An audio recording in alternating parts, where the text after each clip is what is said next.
ke sesi pertanyaan aja ya. Jadi teman-teman kalau ada yang mau bertanya untuk 3 topik yang tadi tentang housing, license, sama school untuk anak-anak. Nah, silakan boleh langsung dinyalakan mic-nya, langsung bertanya aja.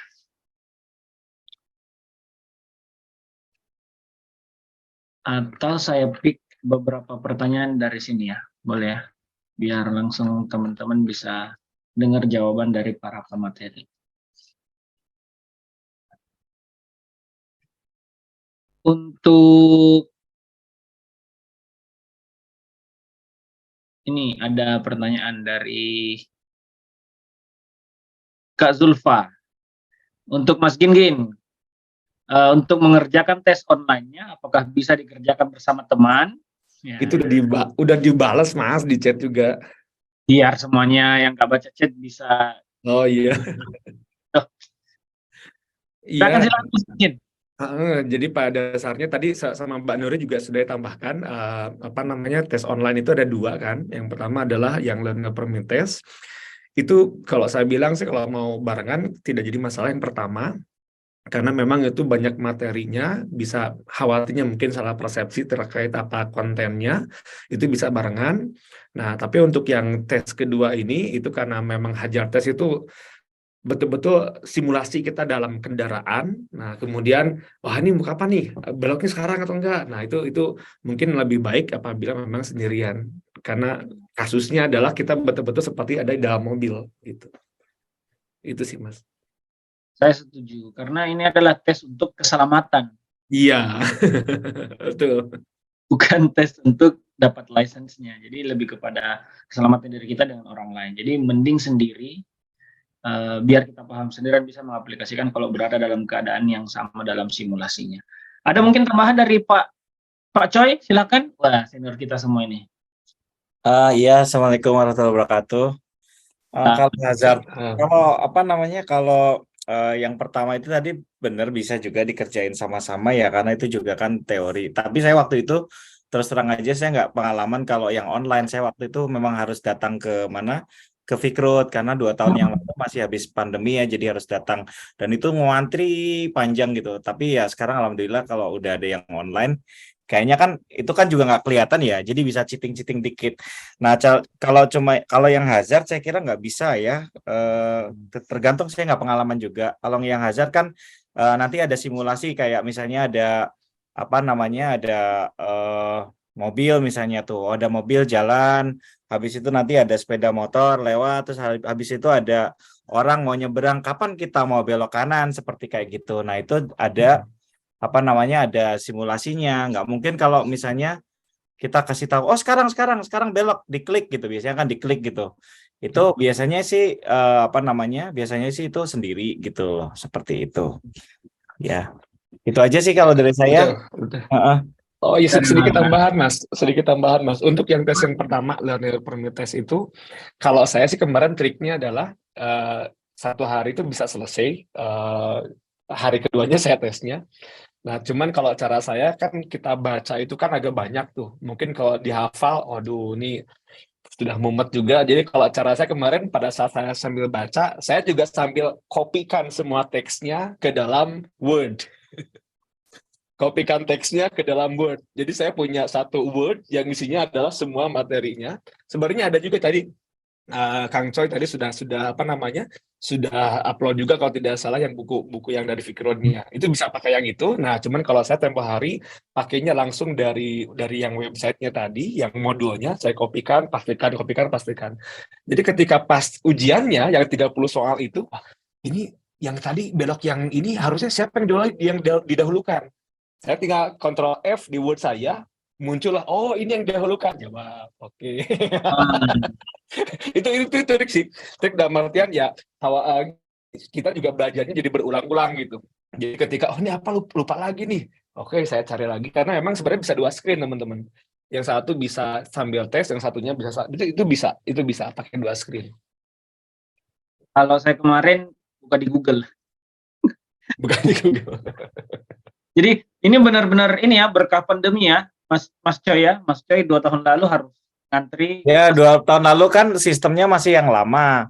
Terus mungkin belum ada sistem online dibangun tuh belum ada. Terus waktu itu begitu ada perubahan, dulu saya pakai selama 7 tahun pakai SIM Indo terus nggak ketahuan. 7 Pernah SIM tahun saya Mas. hilang, SIM saya dompet saya pernah hilang, terus ditanya sama polisi, berapa lama kamu di sini?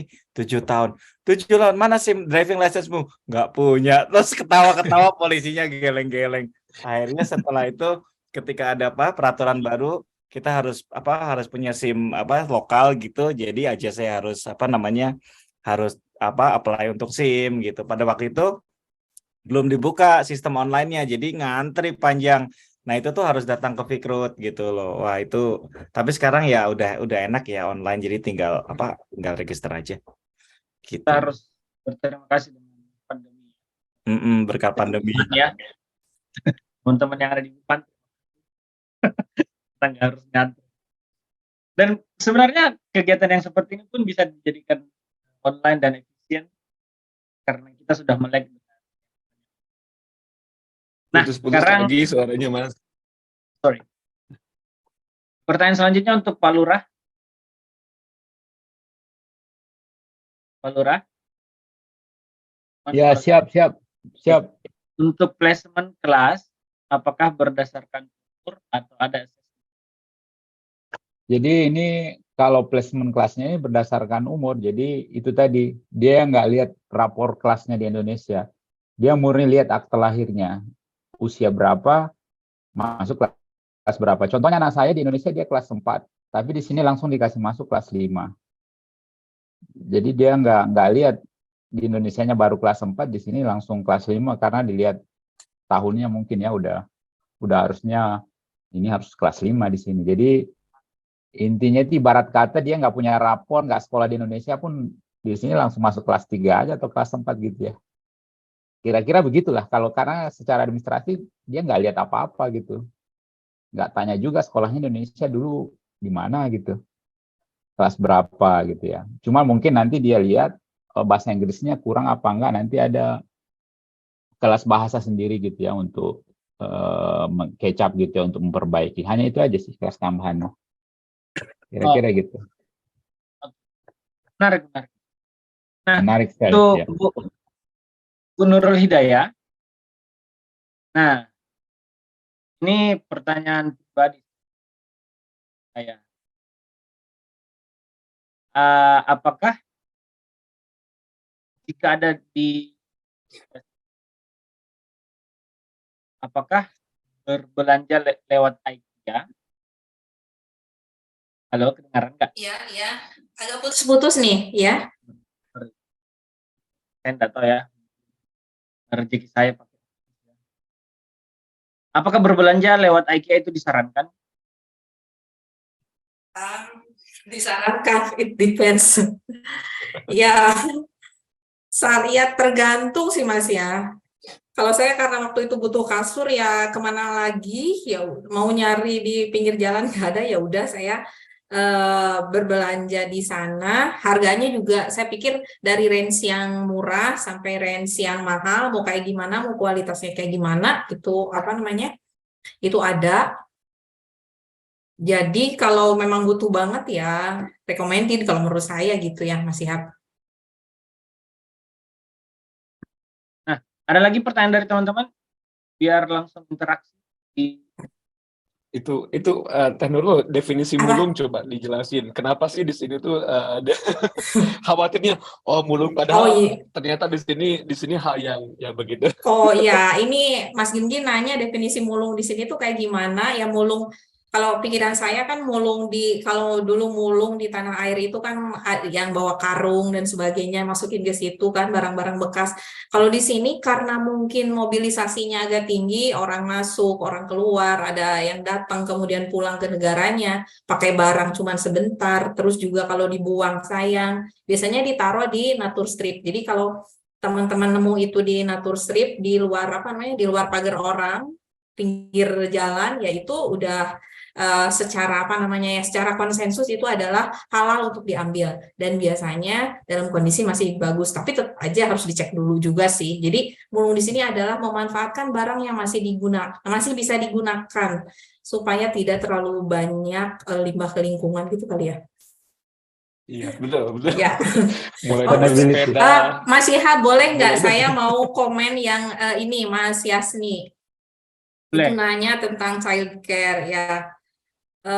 Itu kan childcare itu di kisaran 100 sampai berapa tuh ya? 150 tadi ya, kata Mbak Nuri, 149 atau berapa tuh? Lumayan lah ya harganya di atas 100-an, dan kita yang beasiswa LPDP itu nggak dapat, oh tuh 139 sampai 145, dan kita yang LPDP kita nggak dapat concession, kalau nggak salah yang LPDP sorry, yang AS atau misalnya yang citizen sini apa permanen residen katanya sih dapat gitu sekitar benefitnya itu sekitar 70%, jadi ada diskon besar untuk mereka, tetapi untuk kita tuh nggak ada. Nah, kalau opsi yang lebih murah ini saya pakai ini namanya family daycare, biasanya di berbagai tempat itu ada. Jadi kalau daycare yang biasa itu kan kayak lembaga gitu ya, kayak lembaga kayak sekolah kayak gitu. Nah, kalau family daycare biasanya di rumah si educatornya. Kalau di Indonesia mungkin bilangnya di rumah pengasuhnya ya. Kalau di sini namanya bukan pengasuh tapi pendidik gitu ya. Jadi kita titipkan di rumah educatornya, dan harganya biasanya lebih murah. Contohnya yang di daerah saya itu saya titipkan di childcare itu per jamnya itu adalah 10. Jadi $10 per jam. Kalau sehari itu dari pagi sampai sore itu 8 jam, misalnya dari 8 pagi sampai jam 4 itu kehitungnya itu $80. Cuman bedanya sama childcare yang biasa, kalau family childcare itu karena kita nitipin anak itu apa namanya, kalau popok kemudian makanan itu kita bakal sendiri. Kalau childcare yang tadi dibilang sama Mbak Nuri itu kan itu sudah apa namanya provided sama childcare-nya. Terus juga biayanya itu mungkin bisa aja kurang dari itu, kita ngobrol aja sama pemilik si daycare-nya. Dan bahkan saya juga dapat diskon lebih lagi karena sama-sama orang Asia, sama-sama jilbaban gitu, dapat juga apa namanya keringanan lagi dari yang punyanya. Katanya berasa ketemu sama sister, katanya sih gitu. Jadi bisa ngobrol aja lah ya dengan apa namanya dengan family daycare-nya. Nanti dilihat di sekitar rumah itu biasanya ada beberapa, kalau di googling itu ada daycare yang masuk ke mana. Misalnya daerah saya ada daycare itu masuknya di bawah City of Kingston, tapi ada juga yang di bawah Great dan Denong. Nah, itu bisa dicek aja di situ, bisa lebih murah. Kalau mau cari yang lebih murah ya, karena aduh biaya daycare nggak kuat. Ya. Iya. Jadi teman-teman di sini itu kalau sharing sedikit, culture-nya emang sangat ada yang berbeda. Kayak mobil aja itu ada yang ngasih, tapi ada yang kayak ini tadi Kak Nuri dapat potongan karena jadi mudah-mudahan kita semua bisa saling bantu. Ini ada pertanyaan lagi teman-teman? Silahkan. Mungkin aku nambahin ya yang dari soal Boleh, mulung ini ya. Karena saya termasuk ini ya, salah satu orang yang banyak mulung juga di daerah sini. Termasuk kasur-kasur. Dan sebenarnya ada waktu tertentu itu orang membuang ya dumping itu kalau di sini sekitar bulan Agustus ya. Di daerah Clayton ini. Tapi mungkin di suburb lain agak berbeda. Dan itu sangat banyak sekali kalau hanya kasur, lemari dan meja atau kursi belajar itu akan ada. Cuman masalahnya kadang-kadang kita udah mau pakai barangnya nggak ada gitu ya. Nah kalau yang di warehouse itu selalu ada sih kayak meja spring bed dan lemari ya. Yang agak susah itu dicari ya itu yang peralatan-peralatan elektronik itu biasanya beli di marketplace. Itu aja sih tambahannya, Mbak.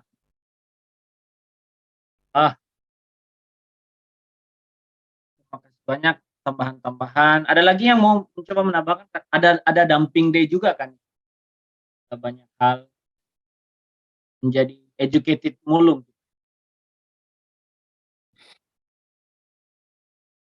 Ini juga teman-teman juga bisa mengakrabkan diri di Westall, Ya, LGT. ya ini tadi. Halo, halo. Halo. Ya ini tadi Suara banyak juga Mas yang Yap dari tadi mengenai putus-putus. yang tanya mengenai format imunisasi di Indonesia. Sebenarnya udah dijawab di komen-komentar, tapi karena banyak yang nanyain mungkin biar yang lain tahu juga ya. Jadi intinya gini, eh di Australia itu akan diterjemahkan lagi gitu ke dalam format Australia. Nah, yang diperlukan oleh health center di sini, kita punya listnya di Indonesia. Dia nggak peduli sebenarnya di Indonesia itu kita beneran ya, dalam tanda kutip beneran diimunisasi atau tidak. Sampai segitunya ibaratnya. Jadi yang penting sebenarnya ada nama jenis imunisasinya, tanggalnya apa, jadi dia bisa perkirakan di usia berapa dia diimunisasi. Nah, nanti akan dia bandingkan dengan format Australia dan dia akan masukkan, dia yang masukkan ke format Australianya. Sehingga anak kita udah punya nanti record dalam format Australia. Nah, itu yang akan kita submit ke TK-nya misalnya kalau memang untuk TK. Jadi ada macam-macam modelnya orang. Ada dokternya yang dia minta untuk translate, ada yang dia translate sendiri, ada yang ke penerjemah tersumpah. Kalau yang saya lakukan, saya yang ketik sendiri, saya yang translate sendiri, saya minta teman kakak saya yang dokter untuk tanda tangan. Nah, seperti itu. Jadi itu bisa juga dipakai. Nah, terserah teman-teman seperti apa enak dan gampangnya gitu ya. Yang penting kan ini tuh kepentingan anak kita gitu ya. Jangan sampai ditambah-tambahin atau dikurang-kurangin vaksinnya, nanti anaknya ditambahin jabs-nya. Itu nggak bagus juga gitu. Nah, seperti itu. Pak Lurah ada pertanyaan tentang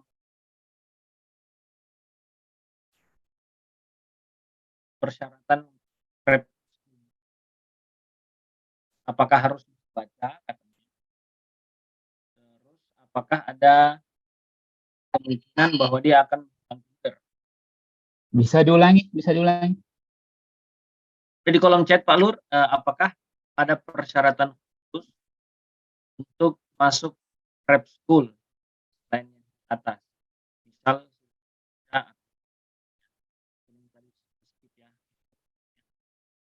apakah bisa? Oh, harus baca ya maksudnya tadi ya? Enggak ada. Bahkan SD pun nggak harus bisa baca. Intinya gitu. Jadi masuk prep school, ini prep school ya, prep school yang kita bicarakan ini artinya yang udah di tahun ke-0 di primary school ya. Jadi anak saya yang kebetulan akan masuk nanti ini, itu belum bisa membaca, tapi nanti ada asesmennya di bulan Februari. Akan tetapi kasus teman yang lain kayak Mbak Raya, dia kan datang di pertengahan tuh. Dia nggak perlu asesmen, langsung masuk aja gitu. Jadi menurut saya itu asesmen itu tidak persyaratan, tapi itu bagian dari untuk mempelajari apa yang dibutuhkan oleh anak-anak ini gitu ya. Jadi ya udah kalau datangnya di pertengahan tahun, ya udah datang aja masuk gitu ya. Sepertinya begitu ya. Tapi saran saya, ini opini saya ya. Jadi kalau mau, mending email aja langsung ke sekolahnya gitu ya. Tanyakan hal tersebut. Sehingga nanti dapat informasi yang berbetul dari tangan pertama gitu ya. Karena kalau dari kita kan mungkin hanya pengalaman-pengalaman saja, tapi hanya mengindikasikan bahwa biasanya bisa, biasanya enggak gitu ya. Ya, kira-kira itu saya sarankan aja. Dan biasanya mereka itu responnya cepat kok untuk balas emailnya. Kira-kira gitu. Masih ada yang mau ditanyakan? 2 pertanyaan terakhir. Atau ada yang mau menambahkan dari Pak Dewi, Pak Mary, mungkin pengalamannya. Di sini Mas Bandu, ada Mas Bandung nggak? Bandu? Nggak ada ya? Karena beliau itu juga pengalamannya bagus, yang bisa di-sharing. Nah, petan lah.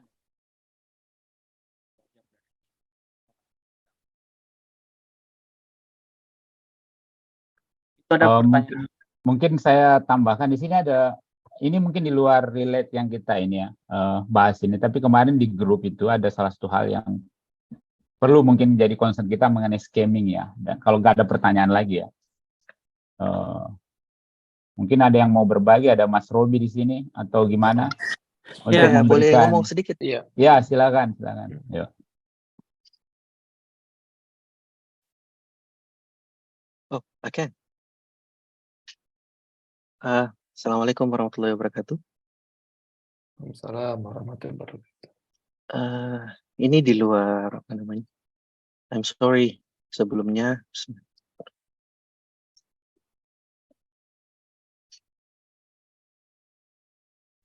Saya Ulil Amri. Mungkin belum sempat kenalan semua teman-teman.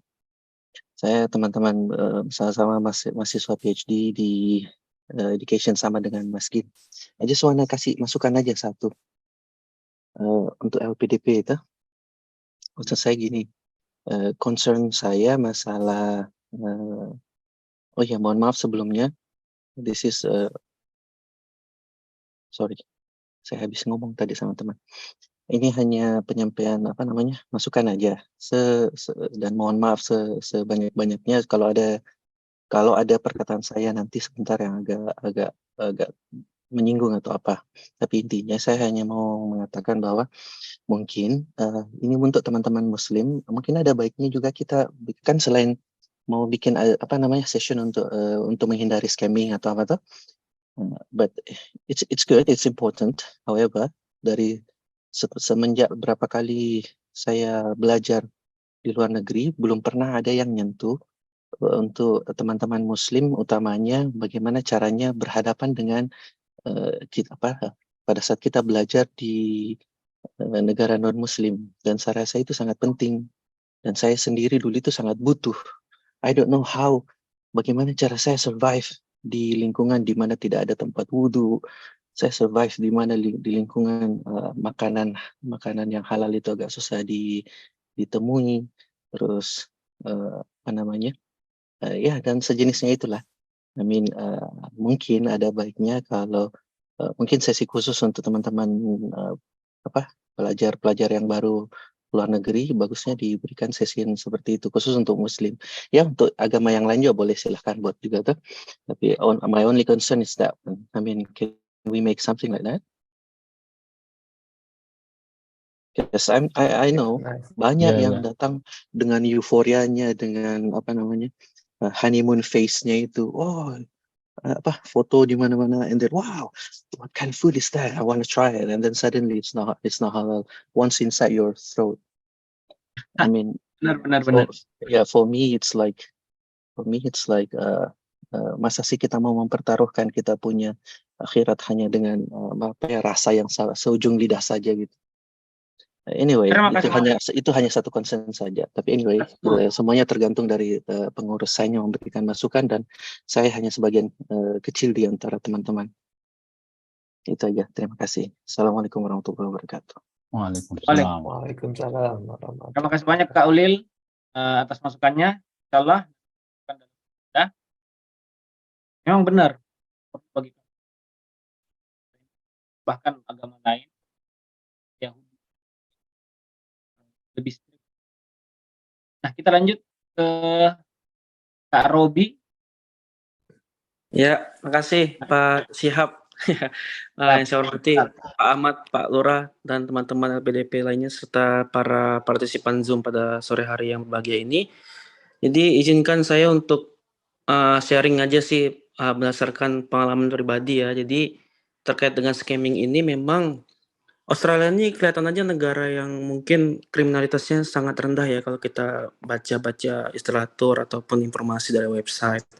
Namun setelah di sini ternyata memang banyak modus-modus yang terselubung yang bisa menguras dompet kita ya teman-teman. Apalagi sekarang kan di Australia semuanya sistem pembayarannya itu mereka sudah non cash ya. Jadi apa-apa semuanya pakai bank transfer, kemudian ada metode payment yang mereka desain sendiri gitu. Di sini nanti ada namanya istilahnya Pay ID dan semacamnya. Nah, berkenaan dengan scamming ini memang teman-teman nanti pada saat di Australia benar-benar harus benar-benar waspada, karena untuk kayak di Indonesia kita kalau beli-beli barang gitu kan kita ada marketplace seperti Tokopedia, ada Bukalapak, dan di mana di situ kalau kita membeli barang kita dijamin oleh Rekber gitu ya, rekening bersama. Nah, kalau di sini untuk beli-beli barang benar-benar kalau barang-barang second itu kita mengandalkan Facebook Marketplace. Dan di situ benar-benar tidak ada pengamannya, tidak ada filternya. Jadi kita benar-benar mencari dan menyaring sendiri penjual maupun pembeli barang-barang kita. Untuk scamming ini korbannya tidak hanya yang kita yang beli barang, teman-teman. Misalkan kita beli barang terus transfer nggak dikirim, tapi kita yang menjual barang pun bisa menjadi ditipu. Nah, itu nanti modusnya macam-macam.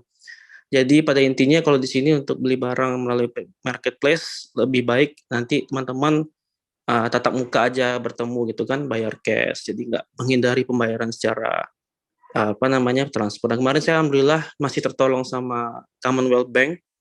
Jadi uang saya belum nyampe ke pembeli sudah ini kembali. Jadi gitu. Bagusnya bank di sini mereka punya pengaman. Jadi teman-teman nanti nggak usah heran nanti saat teman-teman sudah punya account rekening, once kita mau transfer ke rekening yang benar-benar baru, itu duitnya nggak langsung masuk. Jadi 24 jam duitnya baru masuk ke rekening penerima. Karena di sini sistem perbankan di Australia mereka memitigasi di mana rekening-rekening baru itu mereka akan verifikasi dulu oleh pihak banknya apa tujuan transaksi ini gitu kan. Apalagi dengan nominal-nominal tertentu yang besar itu biasa mereka emang sudah benar-benar hati-hati dalam hal untuk menyampaikan dana itu masuk ke rekening penerima. Jadi ada 24 jam waktu untuk kita melakukan, misalkan kita minta refund atau kita minta reversal dana kita itu kalau seandainya kita menyadari bahwa oh ternyata saya lagi scamming nih, saya lagi ditipu sama orang. Nah, itu di Commonwealth Bank itu bisa, ataupun bank-bank lainnya kayak misalkan NAB atau bank-bank besar Australia lainnya itu bisa kita minta dibalikin uang kita gitu. Nah, itu bagusnya perbankan di sini. Jadi itu sih konsennya, ya hati-hati, jangan mudah tergiur sama barang-barang yang kira-kira murah gitu kan, yang nggak masuk akal. Nanti teman-teman benar-benar di sini nanti teman-teman menggunakan Facebook lagi. Jadi Facebooknya yang sudah lama-lama berserang laba-laba nanti digunakan lagi tuh teman-teman, karena Australia di sini benar-benar mereka medsos yang paling mereka sering gunakan tuh Facebook. Nah itu, jadi Facebook sangat berguna sekali nanti kalau teman-teman mau nyari barang, nyari barang-barang murah ada di Facebook. Kemudian terakhir untuk pembukaan rekening bank, memang teman-teman nanti bisa daftar online di negaranya masing-masing atau di Indonesia, tapi tetap dibutuhkan verifikasi tatap muka di kantor cabang terdekat dengan membawa semua dokumen asli. Dan menurut saya sih, yang paling harus kita lakukan saat kita menginjakkan kaki di Australia itu pembukaan rekening. Kalau teman-teman sudah memperoleh alamat domisili yang tetap, karena nanti pembukaan rekening di bank itu harus memerlukan alamat domisili yang tetap. Kalau belum tetap, nggak bisa. Nah, itu salah satu kesulitannya itu. Jadi teman-teman harus punya tempat tinggal tetap dulu, baru buka rekening. Karena di sini sudah banyak yang cashless ya teman-teman. Jadi apa-apa semuanya pakai pembayaran melalui bank. Bahkan toko-toko kecil juga sudah pakai cashless. Gitu kira-kira. Makasih Pak Siap atas kesempatannya. Kurang lebihnya mohon maaf. Assalamualaikum warahmatullahi wabarakatuh.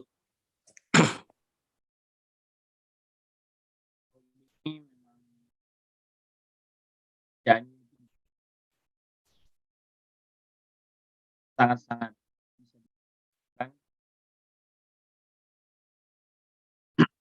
Ada lagi teman-teman?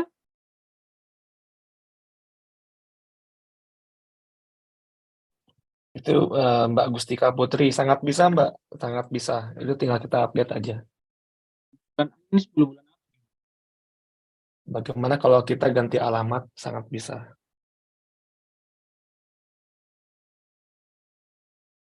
Ya, ada lagi teman-teman? Ya. Oh, ada yang silakan. Oke. Makasih kesempatannya. Mohon maaf sebelumnya nggak bisa open kamera dulu.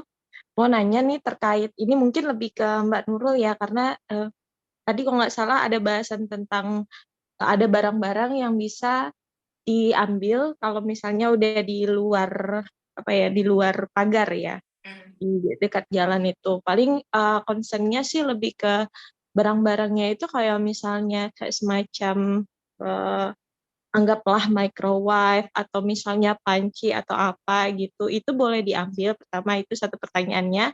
Yang kedua, concernnya lebih ke penggunaan barang-barangnya untuk muslimah ya Mbak, terutama kalau misalnya panci atau misal piring atau apa gitu, apa kita boleh pakai, karena kita nggak tahu apakah itu bekas bekas goreng apa gitu kan. Kalau misalnya boleh pakai, gimana ya sistemnya? Apa sama kayak kita bersihkan kalau kena jilatan itu gitu? Makasih sebelumnya, Mbak. Ya, sama-sama Mbak Gustika. Jadi, boleh langsung Mas Yat? Boleh ya. Jadi barang apa saja yang sudah ada di nature strip itu bisa diambil, termasuk tadi piring, peralatan makan kayak gitu.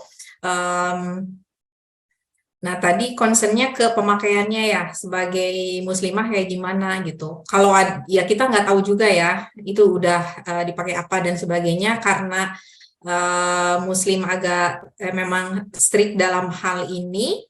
Jadi kalau menurut saya sih ya ini pandangan pribadi ya. Jadi ketika mau dipakai ya kita bersihkan saja seperti kita membersihkan yang itu loh, yang dicuci salah satunya dengan tanah yang dengan plus air itu loh. Jadi mungkin disucikannya caranya sama dengan mensucikan seperti itu Mbak. Dan setelah itu insya Allah bisa dipakai. Itu pandangan pribadi saya ya. Nggak tahu nih dari para ustadz barangkali bisa menambahkan. Kalau saya Mbak, sih begitu ya. Ya gimana Mbak? satu pertanyaan lagi. Mbak, kalau misalnya kita sharing, anggaplah microwave gitu kan, dan kita sharing sama non-muslim, dan kita nggak tahu dia masukin apa di situ. Biasa nggak Mbak kalau kita lap aja, atau harus dikasih tanah? Oh, kalau microwave, kayak misalnya microwave kampus kali ya Mas Gin ya. Kalau microwave itu biasanya kan orang manasin itu nggak dalam keadaan terbuka ya Mas Gin. Nggak tahu sih, saya jarang ngampus, jadi saya ngantornya banyaknya di rumah. Nah, itu kan biasanya tertutup ya. Jadi apa namanya si wadahnya itu tertutup, paling dibuka sedikit buat keluar udara gitu ya. Nggak tahu nih, gimana nih Mas Gin? Saya belum pernah kalau sharing microwave, karena kalau konteksnya di rumah kan otomatis yang pakai hanya kita-kita aja. Terus kalau ngekos juga biasanya suka ada aturan-aturan, nggak boleh ada apa namanya ingredients yang orang-orang tertentu tidak bisa memakannya, misalnya gitu. Mungkin bisa tambahan Mungkin dari ini Mas aja, Gin yang suka pakai microwave kampus. nggak, maksudnya saya juga kalau tanya seperti itu berat juga jawabnya. Saya kira mungkin tadi ini nyambung ke yang Mas Udil, mungkin nanti ada sesi yang tertentu mungkin. Karena kan ini yang dibahas sekarang berarti kan fokus ke kajian apa keagamaan gitu. Jadi saya kira mungkin itu bisa digabungkan nanti. Karena kalau saya disuruh jawab, apa saya menjawab itu? Saya baru keinget juga Saya nih. takut salah saya. Ini Mbak Gusti, Mas Gin, Mbak Gustika bagus sekali ya pertanyaannya. Saya baru ngeh. Oh iya ya gitu. Karena biasa kalau di rumah yang pakai ya hanya kita-kita aja gitu. Ya, kalau untuk sharing mungkin nanti ada pendapat-pendapat yang lebih ahli barangkali ya. Mungkin nanti Kalau bisa Mas Gin diraih. gimana di kampus biasanya? Biasanya orang-orang ditutup Kadang ya. dibuka, kadang gitu ya. ditutup, kadang ya karena saya nggak paham juga Mas sebenarnya. Jadi mungkin perlu sesi yang lain nanti. Oh iya. Jadi saya nggak bisa jawab. Ya nanti ini aja, mungkin kan ada MIIS juga. Nanti kita tunggu dari Mas Bando aja seperti apa yang ininya ya sesinya. Nanti diinfokan aja Mbak nanti mengenai itu.